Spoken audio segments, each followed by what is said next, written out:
नमस्कार प्यारे साथियों, अवसर क्लासेस में आप सभी का स्वागत है। तो हमारा राजस्थान ज्योग्राफी का टॉपिक चल रहा था मृदा एवं मृदा संरक्षण। तो आज उसकी सेकंड क्लास है, ठीक है। और इस क्लास के अंदर हम 50 मोस्ट इंपॉर्टेंट पीवाईक्यूज करने वाले हैं साथियों। कल के क्लास में हमने 30 किए थे, आज 50। और आज भी आपका ये जो टॉपिक है ये कवर नहीं हो पाएगा, तो कल इसकी एक क्लास और रहेगी, तो 3 क्लास के अंदर ये हमारा जो टॉपिक है वो कवर हो जाएगा। क्योंकि 2011 से लेकर 2025 तक काफ़ी ज़्यादा संख्या में यहाँ पर प्रश्न पूछे गए हैं इस टॉपिक से, और ये टॉपिक आपके एग्जाम के लिए काफ़ी इंपॉर्टेंट भी है, ठीक है। तो अंत तक आपको क्लास को अच्छे से देखना है। और जो पहली बार चैनल पर आए हैं तो चैनल को सब्सक्राइब कर लीजिएगा। वीडियो पसंद आई तो लाइक करते रहिएगा साथ साथ में, और शेयर भी कीजिएगा इसको। और टेलीग्राम को भी ज्वाइन कर लें, लिंक आपको इस वीडियो के डिस्क्रिप्शन में मिल जाएगा। तो आज का साथियों जो पहला प्रश्न है वो है यहाँ पर जलोढ़, जिसको एलुवियल मृदा भी कहते हैं, राजस्थान के उत्तरी और पूर्वी जिले जैसे हनुमानगढ़, अलवर, धौलपुर और दौसा में पाई जाती है। तो ये बात बिल्कुल भी सही है कि जो जलोढ़ मृदा होती है हमारे वहीं पाई जाती है जहाँ पर नदियाँ थोड़ी ज़्यादा होती है। तो उत्तरी राजस्थान की अगर बात करें तो हनुमानगढ़ और गंगानगर के अंदर नदी बहती है, घग्गर नदी, ठीक है। और इसके अलावा पूर्वी जो क्षेत्र है अलवर, धौलपुर, दौसा, यहाँ पर भी नदी है, ठीक है। तो इस प्रकार से ये पहला कथन हमारा बिल्कुल यहाँ पे राइट हो जाएगा। दूसरा यहाँ पे देखिए कि इस मृदा में पर्याप्त मात्रा में नाइट्रोजन होता है। तो कल मैंने आपको बताया था कि राजस्थान की किसी भी मिट्टी को आप देख लीजिए, उसमें नाइट्रोजन नहीं मिलेगा, आपको नाइट्रोजन की कमी मिलेगी, चूना पत्थर की कमी मिलेगी, इसके साथ आपको फास्फोरस की जो कमी है वो देखने को मिलती है। तो ये कहते हैं कि पर्याप्त मात्रा में, तो पर्याप्त मात्रा में नहीं मिलता, तो ये कथन वैसे ही यहाँ पे गलत हो जाता है, ठीक है। अब देखिए चूना, फास्फोरस और आयरन यानी लोहे की, ठीक है, तो कमी होती है। तो लोहे की कमी नहीं होगी जलोढ़ मिट्टी के अंदर, लोहा तो मिलेगा, ठीक है। लेकिन चूना और जो फास्फोरस और नाइट्रोजन है, इन 3 चीज़ों की कमी है वो राजस्थान की प्रत्येक मिट्टी में आपको देखने को मिल जाएगी। तो दूसरा कथन यहाँ पे हमारा गलत हो जाता है साथियों। तो कथन 1 सही है लेकिन 2 गलत है, तो ऑप्शन डी हमारा यहाँ पे क्या हो जाएगा, बिल्कुल राइट हो जाएगा। चलिए अगले प्रश्न की ओर बढ़ते हैं, और अगला प्रश्न भी कथन के ऊपर ही है।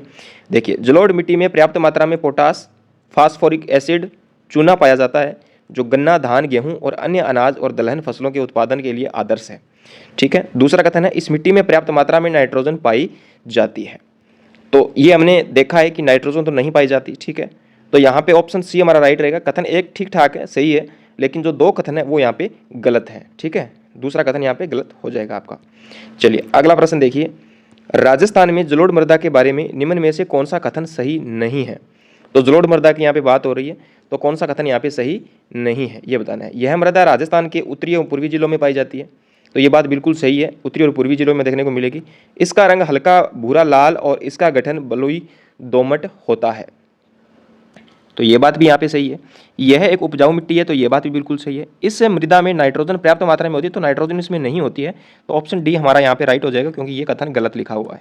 चलिए अगला प्रश्न देखिए, निम्न में से किस मृदा में कुल रंध्रावकाश सबसे अधिक होता है।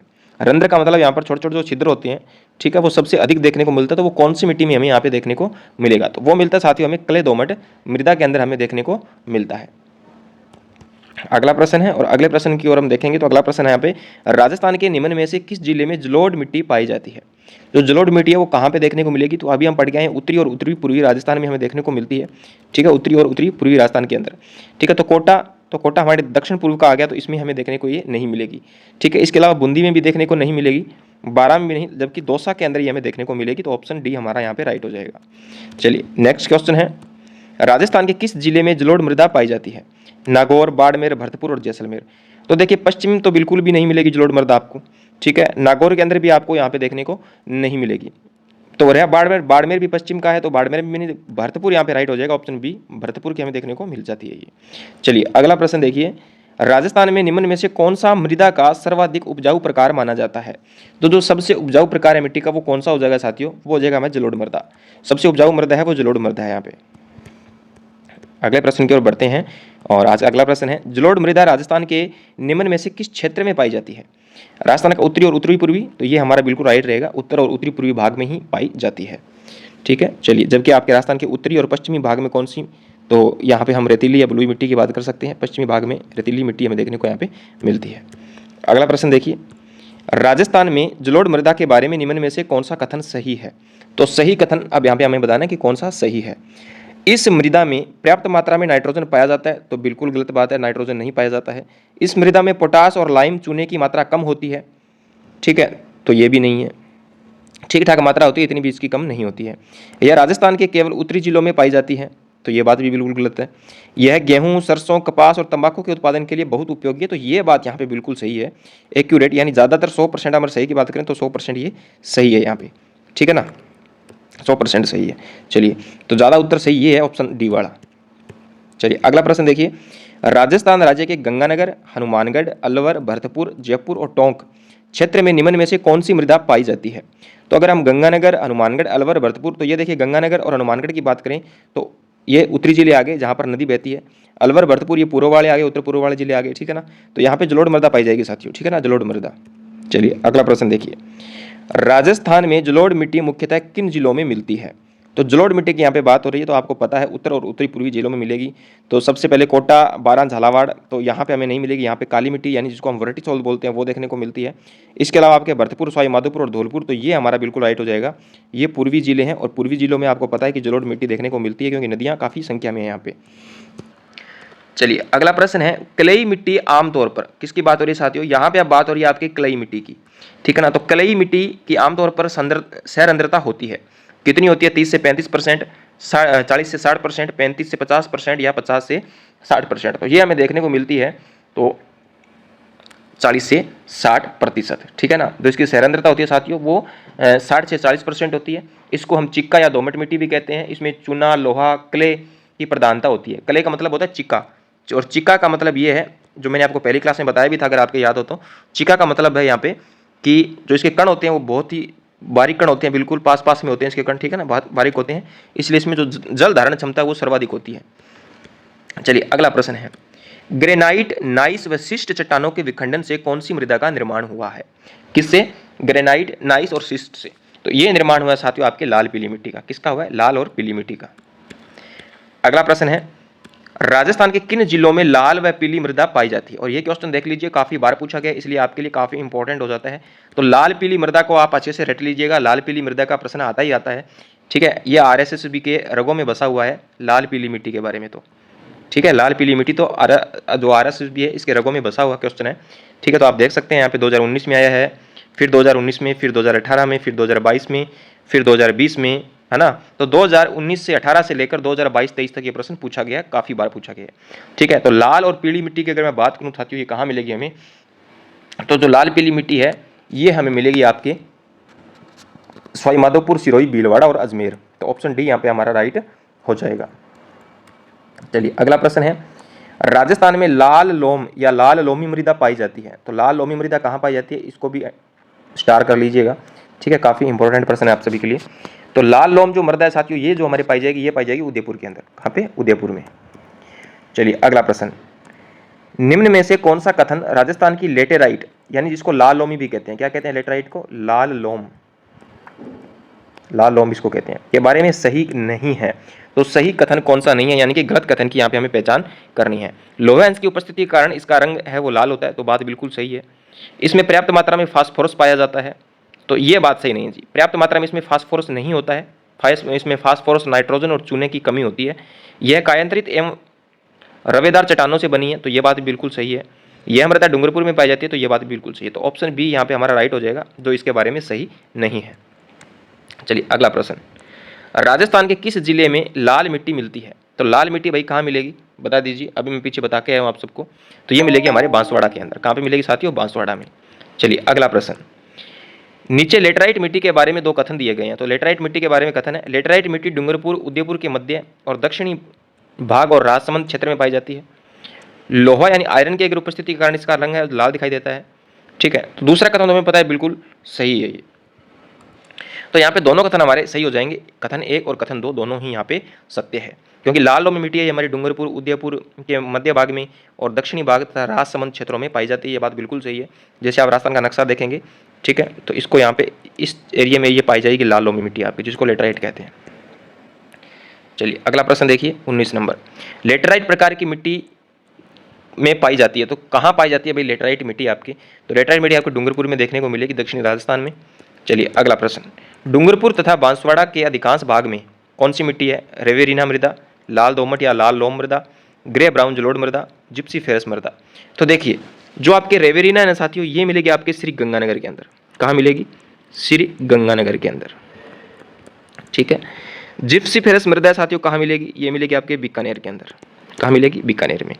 बात रही लाल लोमी की, तो ये मिलती है हमें डूंगरपुर और बांसवाड़ा के अंदर। चलिए अगला प्रश्न, राजस्थान के किन जिलों में लाल लोमी मिट्टी पाई जाती है? तो आप देख सकते हैं लाल लोमी से कितने ज़्यादा यहाँ पे प्रश्न पूछे गए हैं और 2024 का लेटेस्ट प्रश्न है ये, ठीक है ना। तो लाल लोमी जो मृदा पाई जाती है हमारे उदयपुर और डूंगरपुर में देखने को मिलती है, दक्षिणी राजस्थान के अंदर। अगला प्रश्न, लाल लोमी मृदा पाई जाती है, फिर से वही क्वेश्चन 2021 में, 22 में, 16 में, ठीक है, फिर 22 में तो काफ़ी बार पूछा गया है, ठीक है ना। तो लाल लोमी को अच्छे से पढ़ लीजिएगा भाई। तो लाल लोमी मृदा पाई जाती है अलवर, भरतपुर और दौसा जिलों में। यहाँ नहीं, यहाँ तो जलोढ़ मिट्टी पाई जाती है। डूंगरपुर और उदयपुर जिलों के मध्य में, तो ये बात बिल्कुल सही है। कोटा और बारां जिलों में यहाँ तक काली मिट्टी पाई जाती है। जैसलमेर, जोधपुर और बाड़मेर यहाँ तो रेतीली बलुई मिट्टी पाई जाती है, ठीक है। तो डूंगरपुर और आपके उदयपुर जिले हैं, यहाँ पे आपको लाल लोमी मृदा देखने को मिल जाती है। चलिए अगला प्रश्न है यहाँ पे, राजस्थान के किस भूभाग में लाल दोमट मिट्टी बहुतायत है? यानी अधिकांश, यानी ज़्यादा, जो सबसे ज़्यादा लाल मिट्टी है दोमट, वो कहाँ मिलती है? पूर्वी मैदान, दक्षिणी राजस्थान, पश्चिमी राजस्थान, हाड़ौती का पठार। तो हाड़ौती के पठार में हमें पता है कौन सी मिट्टी है साथियों? काली है, ठीक है, काली है। पूर्वी मैदान में जलोढ़ है। ऐसे याद रखिए, आप क्षेत्र याद रख लीजिए, आपको ऑटोमेटिक याद हो जाएगी, जिले याद करने की आवश्यकता नहीं है। दक्षिणी राजस्थान में भी कौन सी? काली मिट्टी, जिसको हम देखते हैं वर्टिसोल, ठीक है। बचा आपके पश्चिमी राजस्थान, तो पश्चिमी राजस्थान के अंदर आपके रेतीली मिट्टी, ठीक है ना, रेतीली मिट्टी पाई जाती है। और सॉरी, दक्षिण राजस्थान में मैंने क्या कर दिया, लाल लोमी आएगी, यहाँ पे काली नहीं आएगी, दक्षिण राजस्थान में लाल लोमी आएगी, ठीक है। हाड़ौती के पठार में काली मिट्टी आएगी, तो ये थोड़ी सी मिस्टेक होगी, इसको सही कर लेना। दक्षिण राजस्थान में कौन सी? लाल दोमट मिट्टी यहाँ पे देखने को मिलती है। चलिए अगले प्रश्न की ओर बढ़ते हैं, और अगला प्रश्न है आज का हमारा, राजस्थान में मिश्रित लाल और काली मिट्टी में सामान्यतः कौन सी फसलें उगाई जाती हैं? तो कौन सी फसल उगा सकते हैं भाई मिश्रित लाल और काली मिट्टी के अंदर? तो काली मिट्टी के अंदर हमें पता है कि कपास तो हम उगा सकते हैं, ठीक है, कपास काली मिट्टी में उगा सकते हैं, जलोढ़ में भी उगा सकते हैं, ठीक है। और इसके साथ मक्का। देखिए यहाँ पे किसी में कपास नहीं दिया गया, तो इसलिए हम इसको नहीं मानेंगे, ज़्यादातर ये सही मानेंगे हम, ठीक है, क्योंकि मक्का और कपास की अच्छी फसल यहाँ पे, अच्छी पैदावार होती है इस मिट्टी के अंदर।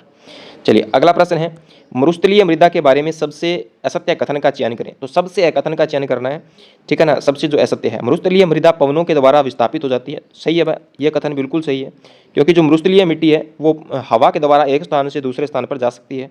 इसमें उर्वरता की कमी लेकिन अधिक लवणता बनी रहती है, तो ये बात भी बिल्कुल सही है, ठीक है। उर्वरता इसमें कम होती है, उपजाऊपन कम होता है इसका, जबकि लवणता यानी जो खारापन है वो मिट्टी का ज़्यादा होता है, ठीक है। बेर, सहजन, करौंदा मरुस्थलीय मृदा के सुधार में उत्तम माने जाते हैं, तो ये बात बिल्कुल सही है यहाँ पे, ठीक है ना। मरुस्थलीय मृदा पूर्वी राजस्थान में पाई जाती है, तो ये कथन गलत हो जाएगा, तो हमारा आंसर भी कौन सा हो जाएगा? ऑप्शन डी, क्योंकि गलत कथन के बारे में पूछा, तो सबसे ज़्यादा गलत कथन यही है हमारा कि मरुस्थलीय जो मृदा है वो पूर्वी मैदान यानी पूर्वी राजस्थान में नहीं पाई जाती साथियों, वो पश्चिमी राजस्थान में देखने को मिलती है। चलिए अगला प्रश्न, राजस्थान के निम्नलिखित में से किस क्षेत्र में मरुस्थलीय मृदा नहीं पाई जाती है? तो नागौर, जोधपुर, कोटा और चूरू। तो आपको पता है कोटा दक्षिण पूर्वी का इलाका है और यहाँ पे मिट्टी मिलेगी हमें काली, ठीक है, तो ऑप्शन सी हमारा राइट हो जाएगा। बाकी आपके नागौर, जोधपुर और चूरू के अंदर मरुस्थलीय मिट्टी आपको मिल जाती है। चलिए नेक्स्ट प्रश्न है, राजस्थान में यह मृदा पवन द्वारा विस्थापित होती है, इसमें उर्वरता कम एवं लवणता अधिक होती है, मृदा की पहचान कीजिए। तो ये जो विशेषता यहाँ बताइए किस मिट्टी के बारे में? तो ये मरुस्थलीय मिट्टी के बारे में बताई गई है कि पवन के द्वारा एक स्थान से दूसरे स्थान पर जाती है, ठीक है, लवणता इसके अंदर ज़्यादा होती है और उर्वरता इसके अंदर कम होती है। अगला प्रश्न है, निम्न में से कौन सी मृदा पश्चिमी राजस्थान में पाई जाती है? तो पश्चिमी राजस्थान में मरुस्थलीय मृदा पाई जाती है, इसको रेतीली बलुई मिट्टी भी कहते हैं, ठीक है ना। चलिए, राजस्थान के पश्चिमी भाग में पाई जाने वाली कौन सी मृदा कम उपजाऊ होती है? तो कम उपजाऊ होगी तो वो कौन सी होगी? वो मरुस्थलीय मृदा होगी, क्योंकि जलोढ़ और काली मिट्टी में उपजाऊपन अच्छा होता है, ठीक है, लेटराइट में भी अच्छा होता है। चलिए अगला प्रश्न है, राजस्थान में मरुस्थलीय मृदा के संबंध में निम्न में से कौन सा कथन सही नहीं है? तो मरुस्थलीय मृदा के बारे में बताना है, इसमें उर्वरता की कमी तथा लवणता अधिक होती है, ये बात बिल्कुल सही है, ये कथन सत्य है। यह पानी को अत्यधिक मात्रा में सोख और धारण कर सकती है। देखिए सोख तो सकती है लेकिन धारण नहीं कर सकती, क्योंकि इसके जो कण हैं वो बड़े होते हैं। जैसे हम इसमें पानी डालेंगे तो ये धरातल के अंदर पानी चला जाएगा, ये मिट्टी इस पानी को क्या है, सोख तो सकती है लेकिन धारण नहीं कर सकती, जल धारण क्षमता इसकी काफ़ी कम होती है, ठीक है। तो असत्य कथन यही है, ऑप्शन बी हमारा यहाँ पे राइट हो जाएगा। नीचे वाले और देख लेते हैं, यह मृदा पवन के द्वारा स्थानांतरित होती है, तो ये बात भी बिल्कुल सही है, ठीक है। तो गलत कथन कौन सा होगा यहाँ पे? ऑप्शन बी हमारा यहाँ पे राइट आंसर रहेगा, क्योंकि कथन गलत है। मात्रा में सोख लेती है, यानी अत्यधिक मात्रा में सोख तो सकती है ये, लेकिन इसको धारण नहीं कर सकती, क्योंकि इसके अंदर जैसे हम पानी डालेंगे पानी का अवशोषण तो कर लेगी लेकिन धारण नहीं करेगी, पानी सीधा धरातल के अंदर चला जाएगा, ठीक है, धरातल के अंदर ये पानी चला जाता है इसका। चलिए अगला प्रश्न, वनों उन्मूलन हमारे लिए हानिकारक है क्योंकि वन उन्मूलन का मतलब होता है कि वनों की कटाई, ठीक है। यह मृदा की उर्वरकता शक्ति बढ़ाता है। क्या वन काटने से मृदा की जो उर्वरा शक्ति है वो बढ़ती है क्या? नहीं, नहीं बढ़ेगी भाई। यह मृदा अपरदन बढ़ाता है, ये बात बिल्कुल सही है, क्योंकि हम वनों की कटाई कर देंगे, वन रहेंगी नहीं मरुस्थल के अंदर, तो आपको पता है कि मिट्टी का जो अपरदन है वो बढ़ जाएगा, ठीक है। अगर पेड़ लगा दिए होते हैं तो मिट्टी वहाँ से हिलती नहीं है, चाहे वो बरसात आए, फिर आंधी तूफान कुछ भी आए, मिट्टी वहाँ पे बनी रहती है, ठीक है। मृदा अपरदन घटाता है, तो ये बात तो बिल्कुल सही है। मृदा अपरदन घटाता है, घटाता नहीं साथियों, बढ़ाता है, ठीक है। यह वर्षा में वृद्धि करता है। अगर वन काट देंगे तो वर्षा में वृद्धि किस प्रकार से होगी? वो तो किसी प्रकार से नहीं हो सकती। तो जैसे ही ये देखिए, वन उन्मूलन हमारे लिए हानिकारक इसलिए क्योंकि ये मृदा के अपरदन को क्या करता है? बढ़ा देता है। चलिए अगला प्रश्न देखिए, आनंद आ रहा है तो लाइक करते जाइएगा, चैनल को सब्सक्राइब कर लीजिए। राजस्थान के नागौर, पाली, जोधपुर और बाड़मेर जिलों में मुख्य रूप से कौन सी मिट्टी पाई जाती है? तो नागौर, पाली, जोधपुर, बाड़मेर जिलों में कौन सी मिट्टी मिलेगी भाई? और ये प्रश्न भी आपके 2020, 19 और 24 और 19 में तो 2 बार पूछा गया है। तो ये मिलेगी यहाँ पे बलुई मृदा या मरुस्थलीय मृदा। चलिए अगले प्रश्न की ओर बढ़ते हैं, और अगला प्रश्न है हमारा, राजस्थान के निम्न में से किन जिलों में लाल रेतीली मिट्टी पाई जाती है? तो लाल और रेतीली मिट्टी की अगर बात करें साथियों यहाँ पे, तो ये हमें मिलेगी आपके जोधपुर, चूरू और झुंझुनू के अंदर। कौन सी? लाल रेतीली। रेतीली की बात आई है, लाल की साथ में, ठीक है। तो ऑप्शन ए हमारा राइट हो जाएगा। अगला प्रश्न देखिए, राजस्थान की शुष्क भूमि के संबंध में निम्न में से कौन सा कथन सही नहीं है? ठीक है ना, सही नहीं है वो बताना है। शुष्क मृदा सामान्यतः संरचना से बलुई और प्रकृति में लवणीय होती है। तो ये बात तो बिल्कुल भी सही है, संरचना इसकी बलुई होती है लेकिन प्रकृति क्या होती है? इसकी लवणीय होती है। अगला ऑप्शन देखिए, इसमें नाइट्रोजन और ह्यूमस पर्याप्त मात्रा में होता है। तो ये बात तो यहाँ पे बिल्कुल गलत है। मैं आपको बार बार बता रहा हूँ कि नाइट्रोजन और ह्यूमस, ह्यूमस का मतलब होता है साथियों जैविक पदार्थ। क्या मतलब होता है? ह्यूमस का मतलब होता है जैविक पदार्थ। तो जैविक पदार्थों की कमी है वो राजस्थान की प्रत्येक मिट्टी में आपको देखने को मिल जाएगी। नाइट्रोजन की कमी आपको राजस्थान की प्रत्येक मिट्टी में देखने को मिल जाएगी। तो ऑप्शन बी हमारा करेक्ट आंसर हो जाएगा, ठीक है। ये मृदा अनउर्वर, तो उर्वर तो है ही नहीं वैसे भी, इसमें ह्यूमस कम मात्रा में पाया जाता है, तो ये कथन बिल्कुल भी सही है, ह्यूमस पाया नहीं जाता इसमें। शुष्क मृदा का रंग लाल से भूरे रंग का होता है, तो ये बात भी बिल्कुल सही है, ठीक है। तो ऑप्शन बी यहाँ पे करेक्ट हो जाएगा। चलिए अगला प्रश्न देखिए, मृदा जो पश्चिमी राजस्थान में सर्वाधिक क्षेत्र में मिलती है वह है? तो सर्वाधिक क्षेत्र में मिलती है तो कौन सी है भाई? रेतीली मिट्टी है। ऑप्शन सी यहाँ पे क्या रहेगा? हमारा राइट रहेगा। अगला प्रश्न है, अगले प्रश्न की ओर बढ़ते हैं। आज की क्लास थोड़ी लंबी हो सकती है क्योंकि प्रश्न काफ़ी ज़्यादा है। चलिए, निम्न में से किस जिले में भूरी मृदाएं मिलती हैं? तो भूरी मिट्टी की अगर बात करें तो कहाँ मिलेगी है? तो ये मिलेगी हमें सवाई माधोपुर के अंदर। कहाँ मिलेगी साथियों? सवाई माधोपुर के अंदर। चलिए अगला प्रश्न, बनास नदी के जलग्रहण क्षेत्र में निम्न में से किस मृदा का अधिकांश क्षेत्रफल है? तो बनास नदी के जलग्रहण की क्षेत्र की बात आए तो वहाँ पर भूरी मिट्टी आती है, तो भूरी मिट्टी हमारे यहाँ पे राइट हो जाएगी। चलिए अगला प्रश्न, राजस्थान में नाइट्रेट की उपस्थिति के कारण कौन सी मृदा उर्वरक है? तो नाइट्रेट के कारण है वो है हमारी साथियों कौन सी? भूरी रेतीली मिट्टी। जो भूरी रेतीली मिट्टी है ये नाइट्रेट की उपस्थिति के कारण क्या होती है? उर्वरक क्षमता इसकी ज़्यादा होती है, ठीक है ना। वो तो भूरी रेतीली, यहाँ पर ऑप्शन बी राइट रहेगा। चलिए अगला प्रश्न, डीडवाना, पचपदरा और सांबर जिलों में मृदा पाई जाती है, तो कौन सी मृदा है भाई? बता दीजिए कौन सी मृदा यहाँ पे पाई जाएगी? तो ये पाई जाएगी सोलन चौक। कौन सी? सोलन चौक। और काफ़ी अच्छा प्रश्न है, एग्जाम में आपको देखने को मिल सकता है, अलग से नोट करके रख लीजिएगा। चलिए अगला प्रश्न है, निम्न में से कौन से जिले में सर्वाधिक प्रति भूमि है? तो प्रति भूमि कहाँ पे है भाई? तो प्रति भूमि जो सर्वाधिक है साथियों ये हमें देखने को मिलेगी जोधपुर के अंदर।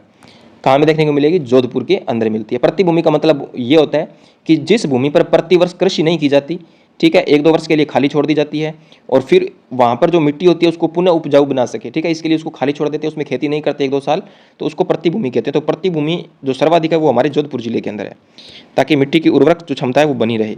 उस मृदा किसे कहते हैं? खारी लवणीय मृदा को, सागर के किनारे की मृदा को, नदियों के किनारे पर स्थित मृदा को, या पर्वतीय प्रदेशों पर स्थित मृदा को? तो ये कहते हैं साथियों खारी और जो लवणीय मृदा होती है उसको उस मृदा के नाम से जाना जाता है। चलिए अगला प्रश्न है, पश्चिमी राजस्थान की मिट्टी अम्लीय और क्षारीय तत्वों से संसिक्त है, कैसे हो जाती है? ठीक है, तो अम्लीय और क्षारीय जो तत्व हैं वो उसमें कैसे मिल जाते हैं? ठीक है, जल के प्रवाह से, मिट्टी की निचली सतह से ऊपर की ओर कोशिकाओं द्वारा जल रिसाव, या मिट्टी के अपक्षालन में, ठीक है। और इसका अंतिम जो ऑप्शन है वो नीचे है थोड़ा, तो ये देखिएगा, मिट्टी के ऊपरी सतह से नीचे की ओर जल रिसाव से। तो यहाँ पे बताइए भाई कौन सा जो हमारा ये राइट हो जाएगा? तो इसका जो राइट रहेगा वो रहेगा साथियों ऑप्शन नंबर बी, यानी मिट्टी की जो निचली सतह है वो ऊपर की ओर कोशिकाओं के द्वारा जल रिसाव से आ जाती है, ठीक है ना। जो नीचे की मिट्टी है वो ऊपर आ जाती है कोशिकाओं के जल रिसाव के द्वारा, इसलिए ये यहाँ पे लवणीय इसकी बनी रहती है। चलिए अगला प्रश्न, निम्न में से कौन सी पीएच परास क्षारीय मृदा का सूचक है? ठीक है भाई, कितना मिट्टी का पीएच होगा तब मिट्टी क्षारीय हो जाएगी? तो क्षारीय क्या होगा? 8 से ऊपर, यानी 8 से अगर ऊपर पीएच मान चला जाता है मिट्टी का तो वो मिट्टी कैसी हो जाती है साथियों? क्षारीय हो जाती है। चलिए अगला प्रश्न, अम्लीय मृदाओं ने किसके प्रयोग से सुधार किया जा सकता है? अगर कोई मृदा अम्ल ज़्यादा हो गया, अम्ल की मात्रा ज़्यादा हो गई है, तो किसके द्वारा उसका सुधार किया जा सकता है? तो वो किया जा सकता है साथियों हमारे चूने के द्वारा। किसके द्वारा? चूने के द्वारा।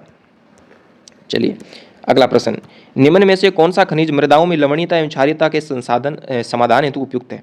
यानी जो लवणीयता है और क्षारीयता है इसको दूर करने के लिए हम किसका उपयोग यहाँ पे करेंगे? तो हम उपयोग करेंगे यहाँ पे जिप्सम का। किसका? जिप्सम का।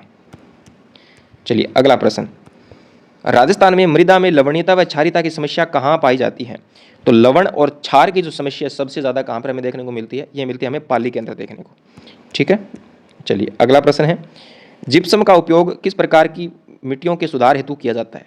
तो जिप्सम का प्रयोग किया जाता है साथियों किसके? लवणीय के लिए, या ठीक है ना, अगर कोई लवणीय मिट्टी ज़्यादा हो गई है या क्षारीय ज़्यादा हो गई है तो उसके लिए इसका उपयोग किया जाता है। तो यहाँ पे जो करेक्ट आंसर हो जाएगा हमारा, ये हो जाएगा ऑप्शन नंबर बी, क्षारीय। ठीक है ना, क्षारीय के लिए।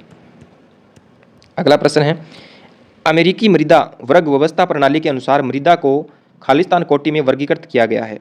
ठीक है, तो किस कोटि के अंदर वर्गीकृत किया गया इसको? तो ये किया गया हमारे 12 कोटियों में इसको बांटा गया है। अमेरिकी मृदा जो वर्ग व्यवस्था प्रणाली है और उसके अनुसार मिट्टियों को 12 भागों में बांटा गया है। ठीक है, अब ये कौन कौन से हैं? एल्फीसोल्स, एंडीसोल्स, एरिडीसोल्स, एंटीसोल्स, जेलीसोल्स, हिस्टोलोसोल्स, इंसेप्टिसोल्स, मोलिसोल्स, ऑक्सीसोल्स, स्पेडोसोल्स और इसके अलावा आपके अल्टीसोल्स, वर्टिसोल्स। तो इस प्रकार की बहुत सी मिट्टियाँ हैं, इसको याद करने की इतनी आवश्यकता नहीं है, 4-5 नाम हमें याद रखने हैं। ठीक है, चलिए अगला प्रश्न, नई प्रणाली के तहत राजस्थान की अधिकांश मिट्टी खालिस्तान क्रम से संबंधित है। तो किस क्रम से संबंधित है भाई? तो ये हमारा हो जाएगा 5। मिट्टियों को 5 भागों में बांटा गया है ना, राजस्थान की अधिकांश मिट्टी 5 भागों में है। चलिए अगला प्रश्न है, निम्नलिखित में से कौन सी मिट्टी राजस्थान में सर्वाधिक क्षेत्र पर विस्तृत है? तो सर्वाधिक क्षेत्र पर अगर मैं बात करूं तो एरिडी और एंटी, जहां एरिडी होगी वहां एंटी होगी, यानी ए दोनों आपस में होंगे, पास पास होंगे। ठीक है, तो एरिडी और एंटी सोल्स जो मिट्टी है ये सबसे ज़्यादा हमें देखने को मिलती है। और एरिडी को हम क्या बोलते हैं साथियों? एरिडी को हम बोलते हैं रेतीली बलुई मिट्टी। ठीक है ना, रेतीली बलुई मिट्टी। तो ये थे प्यारे साथियों आज के 50 मोस्ट इंपॉर्टेंट PYQs। ठीक है, और हो सकता है कल की क्लास में भी आपको 50 देखने को मिले। तो इस प्रकार से इस टॉपिक से हम लगभग 130 के आसपास जो PYQs है वो निकाल लेंगे। तो इसके बाद इस टॉपिक में पढ़ने के लायक कुछ भी नहीं बचेगा। ठीक है, तो और पीछे की क्लास अगर आपने नहीं देखी तो उनको भी आप अच्छे से देख लीजिएगा। ज़्यादा लंबी क्लास नहीं है, आज की क्लास काफ़ी लंबी रही है क्योंकि 50 क्वेश्चन थे, साथ साथ में आपको थोड़ा कुछ बताया भी है इसके बारे में। वीडियो अच्छा लगा हो तो लाइक करें, शेयर करें और चैनल को सब्सक्राइब जरूर कर लीजिएगा। रोजाना 9 बजे आपको ये क्लास मिलेगी। ठीक है, तो रोजाना आइए, अपनी तैयारी को अच्छे से प्रिपेयर, या मतलब अपनी जो तैयारी है उसको अच्छे से कीजिए ताकि एग्जाम में आप सफलता प्राप्त कर सकें। और वैसे आप सभी के लिए ऑल द बेस्ट, हार्दिक शुभकामनाएं आप सबको आगामी सभी एग्जाम्स के लिए। जो भी एग्जाम्स आपके आते हैं तो आप अच्छी तैयारी करें, अब इस बार आपकी जो सफलता है वो प्राप्त हो आपको। ठीक है, तो मिलते हैं कल इसी वक्त कुछ नए प्रश्नों के साथ। जय हिंद, जय भारत, शुभ रात्रि।